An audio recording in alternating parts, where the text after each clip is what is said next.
What was an unusual yet effective punishment your parents ever sentenced you with?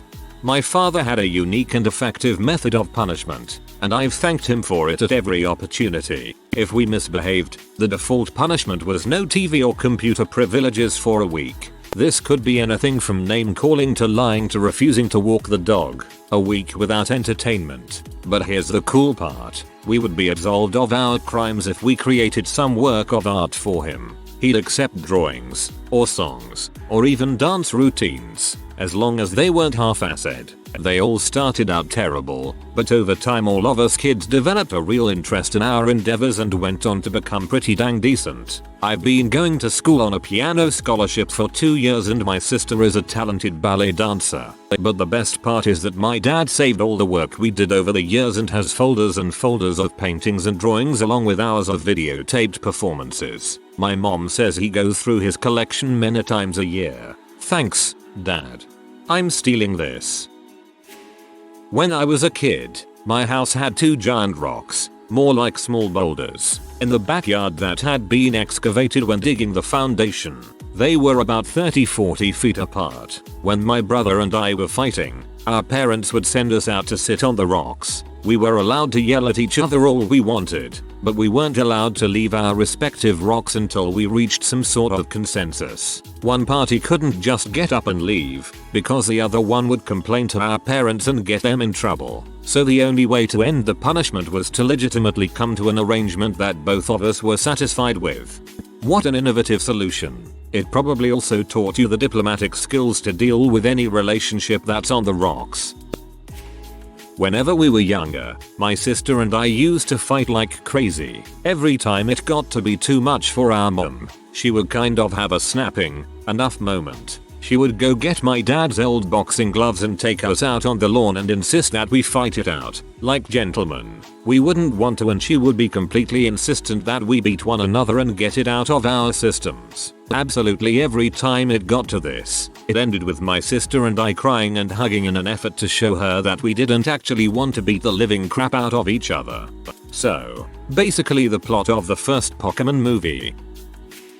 My dad always preferred psychological warfare to physical punishments. Thing you should know is he loved scaring people. Despite being a big guy, he could fit in the smallest possible spaces, and would if it meant he could scare the crap out of you. Like you'd be walking up the stairs and feel a cold, wet hand reach out and grab your ankle, or you'd be walking down the driveway and hear something huge bumbling around in the woods. He lived in a very wooded area, then roar and come barreling right towards you. Or you'd be sitting there and feel the hairs on the back of your neck stand up and look behind you and there's his face inches from yours. So when you fricked up, he'd just shake his head and go, well, you're going to get it now, which meant weeks of living in terror, waiting for him to get you. Slowly opening doors waiting for something to jump out, walking nervously outside waiting for something to come lumbering out of the bushes after you, scaring the crap out of yourself every time you heard a noise because he was coming to get you. And sometimes he'd work it into the scare the crap out of you routine,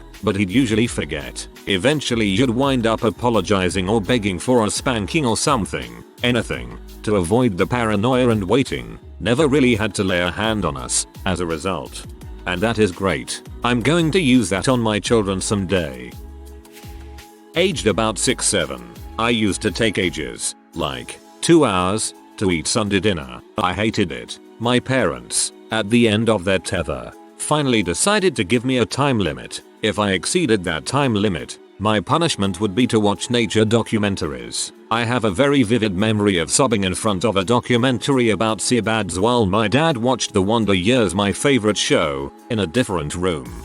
Well, I guess that settles the whole nature versus nurture debate.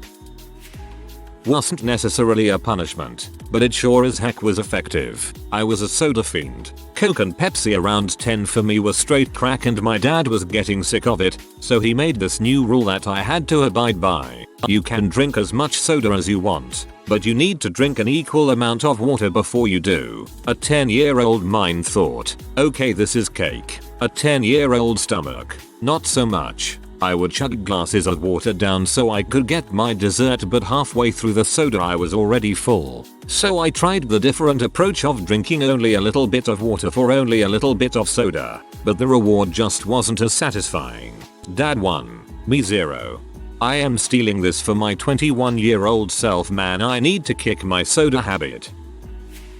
When I was young I had way too much energy. I was always getting into stuff, and giving me timeouts really just gave me a break to recharge for more mayhem. My mom had the idea to make me do push-ups when I got out of line. Triple whammy of punishment, tiring me and making me strong in shape. It got to a point where I was so strong, sometimes I would do double the amount of push-ups just to spite her, but then she changed it to some other form of exercise like sit-ups or something. Very effective. I was in a stay in my room all the time because hanging out with my mom sucked stage. So when I did something wrong, my mom grounded me to the living room. I was only allowed in my room to change clothes and sleep, and I couldn't go to bed before 9. My mother is an evil genius. It worked like a charm. She only had to do it twice and I straightened right up. My mom did something similar. Instead of sending me to my room, which was full of toys and books, she sent me to her room, which had no toys or anything 10-year-old me was interested in. I had a serious door slamming issue as a teenager when I would fight with my parents. One night we were fighting per usual and I stormed off and slammed my bedroom door behind me. 2 minutes later my dad showed up with a screwdriver and took my bedroom door off its hinges. 3 weeks as a teenage girl having a doorless bedroom taught me to never ever slam that door again.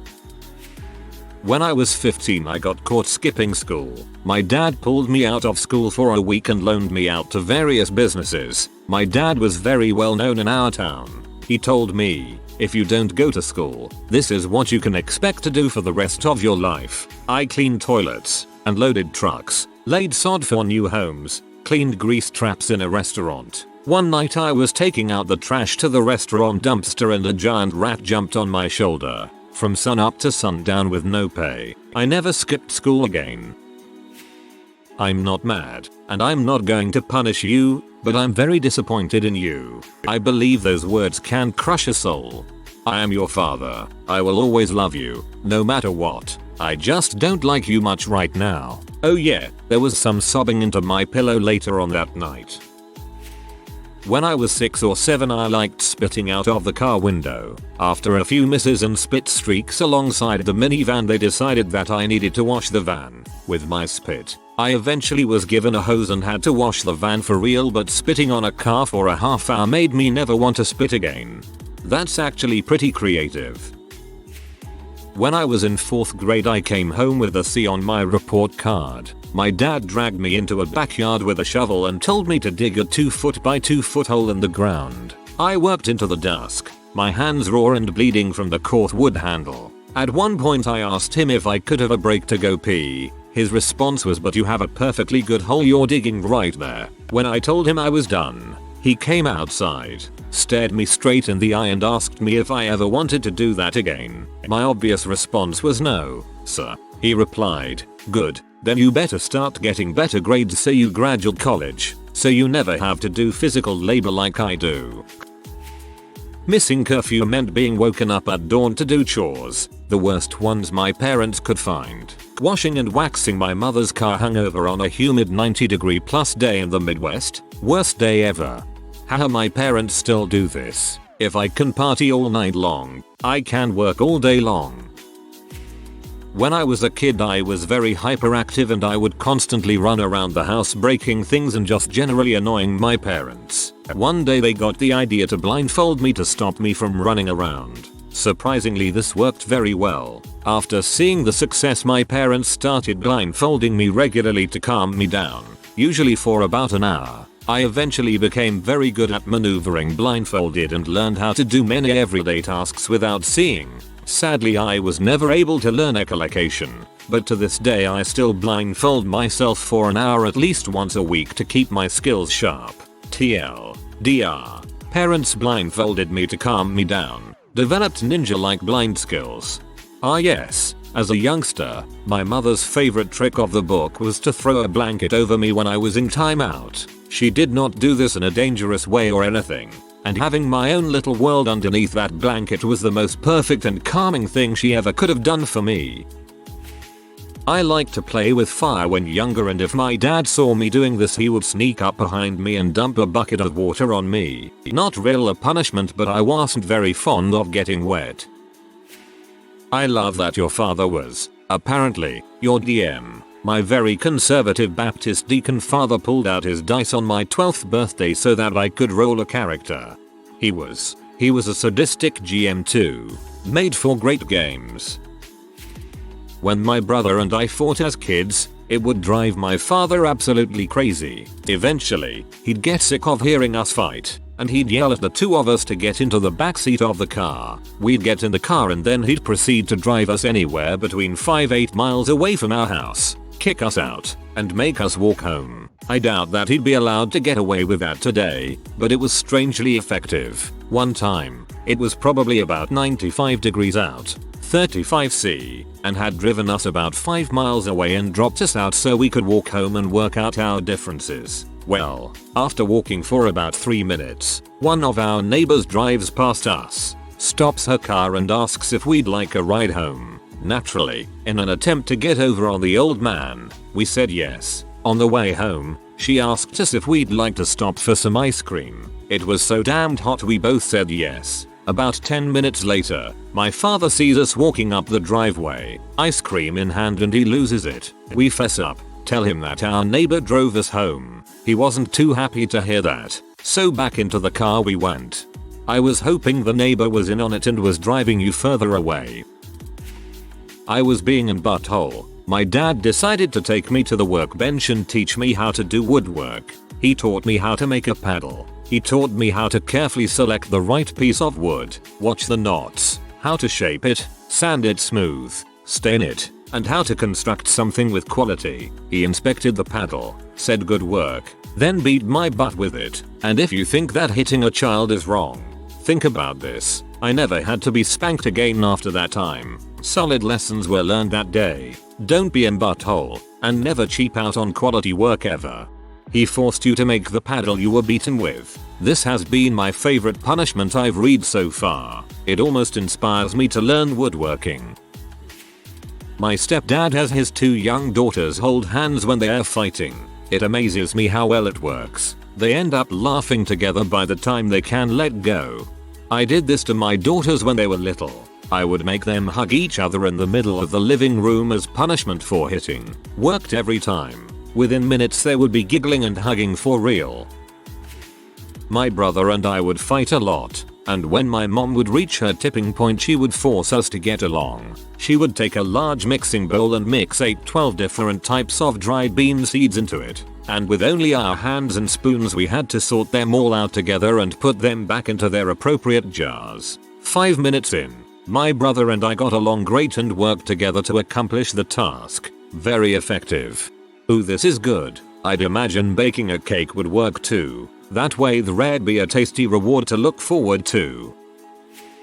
Book reports. My mom would ground me until I read a book and did a book report. I had to read. The child called it The Lost Boy, a man named David, and the last one that really did it was this memoir that I don't remember the name to. It's all about this guy and his dad who lost his arms in an accident. All I remember from that book is the kid's dad saying that a good form of punishment would be to cut open the nutsack of a boy and have sex with the open nutsack. Being 14 and reading that put my brain on the first flight to Nope Island.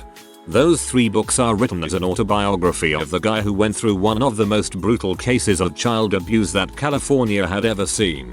That's frickin' creepy that your mom would punish you by having you read about child abuse. Not my parents, but one day when I was maybe 4 or so years old, my friend wanted to climb a tree. To accomplish this, we used one of those Fisher-Price slides with a ladder on it to reach the first branch. It wasn't a big tree, maybe a pecan tree. As soon as he got up into the tree, I decided I was going to be a transformer and transform myself into a giant dickhead. I knocked the ladder over and ran off, leaving him stuck in the tree. His mom grounded me. She did this several times. She would make me sit in a room with the lights off with only a night light plugged in. It sucked. I was under the impression that only my parents could ground me for my behavior. I was wrong. And it worked, I guess, as much as grounding a 4-year-old can work. I decided I was going to be a transformer and transformed myself into a giant dickhead. I LOL'd.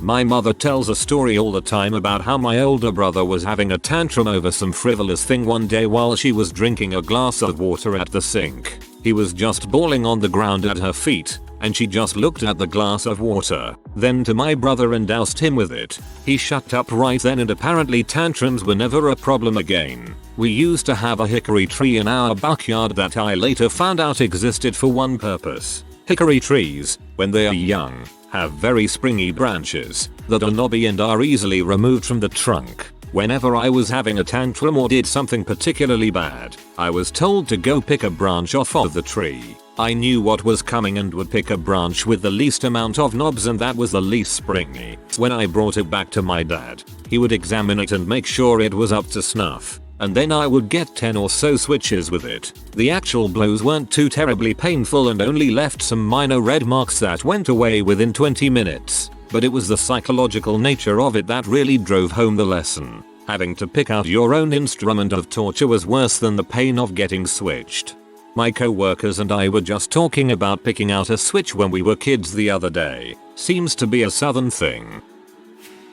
A friend of mine was driving his 4 kids to Disney World. It was about a 5-hour drive. At the start of the drive, he told the kids if he heard any arguing whatsoever, he'd turn the car around. Sure enough, after a few miles down the road, some arguing ensues. The dad instantly takes the next exit off the highway and returns home, with 4 sobbing children in the back seat. Only thing was, the tickets weren't for that weekend, they were for the next weekend, but the kids didn't know that. So next week the family tries again. Same rules as last time, and the kids know that dad means business. He rolled the entire 5 hours in relative non-argumentative peace. TL. DR equals sometimes the spotted blue mackerel can grow larger than a Ford Bronco in the dead of winter. It's true.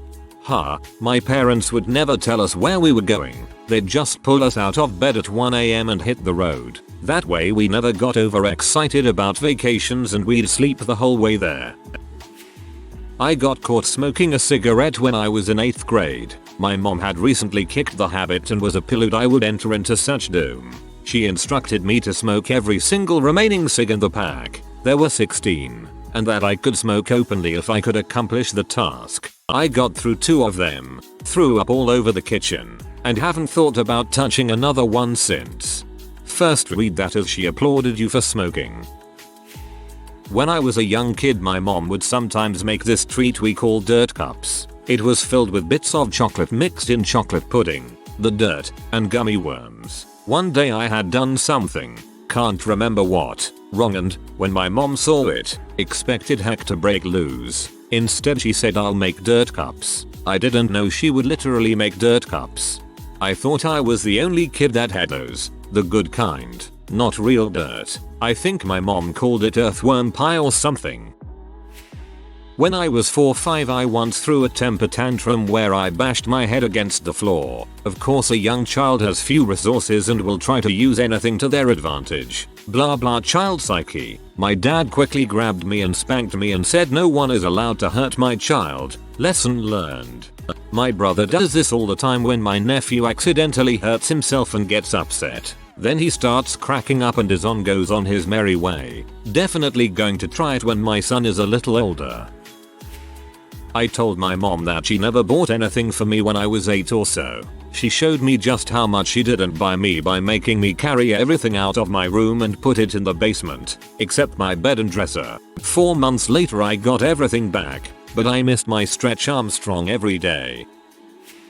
We called the cops on our 7-year-old. He had been getting in trouble for sneaking candy around the house, and then when he was out with his aunt, he stole some from the store. So we called up the sheriff. We live in a rural area, and explained the situation and asked them to send a deputy over to scare the crap out of him, and we warned him that we had called the police about his stealing and they were coming over. Kid was terrified. The deputy came over and locked him in the car and talked about what happens when grown-ups steal and how they get put in handcuffs and processed, etc. Haven't had that problem again in the last 5 years. Not ridiculously unusual, but back when I was 13 I was being a little crap by never doing my homework. When my parents found out, they forced me to get up at 6 a.m. every morning to clean the bathrooms for 6 weeks. They figured it'd give me a good idea what sort of job I'd get if I didn't pick up my act. Please tell me you clean toilets now. My religious friend had to explain to each of his teachers that he needed to sit in the front of the class for a week because his parents caught him looking at pee and subsequently took away his glasses for a week as punishment. Pretty embarrassing experience, I'd say. Let's call that one an Indian burn. Not really a punishment, but when we were younger, my brother and I didn't like to wake up for school. So, my dad always came up with clever ways to get us up. He started off with the classic pots and pans routine, then moved up to dumping cold water on us. Then one time, my father walked up to my brother's bed and flipped the entire mattress into the wall. It got to a point where my brother and I learned what noises the house made, like creaks and whatnot. When my dad was walking down the hall, we didn't think twice when we heard him coming. My dad did the mattress flip, but my bed was also up against a large window on the second floor. Next time, I'm opening the window first. I swear it. Shiver. If you are new to the channel, you can subscribe. I publish new videos every day. Until then, check another video.